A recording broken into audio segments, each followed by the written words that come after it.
TV was so different, and 30 million people a week were tuning in to watch that show. Right.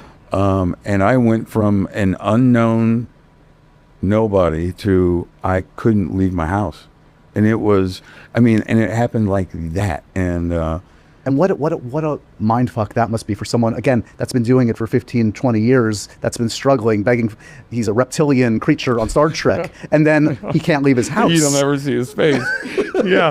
And by the way, it's like a year apart. I don't know that it was a mind fuck necessarily, because I was so just happy. Yeah.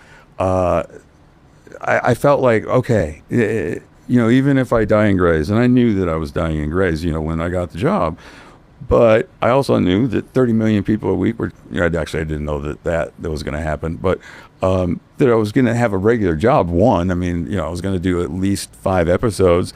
Supernatural, I thought I was only doing the 1, but I was just happy to be working. I could pay my rent, and then as that built, and I remember when it all was airing, because they were all airing at the same time. Grey's was airing and Supernatural airing at the same time, and it was 2 totally complete audiences with very little kind of bleed over.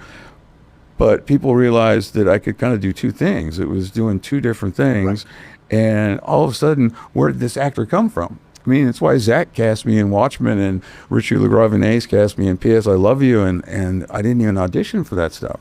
They just offered after seeing, the 2 different roles. Matter of fact, I haven't auditioned since Grey's Anatomy on anything.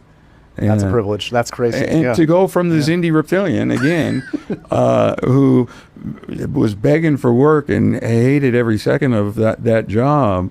And I remember those years of, 6 auditions a day during pilot season and all that kind of craziness, to not auditioning in the last, 30 years or whatever it's been, is crazy.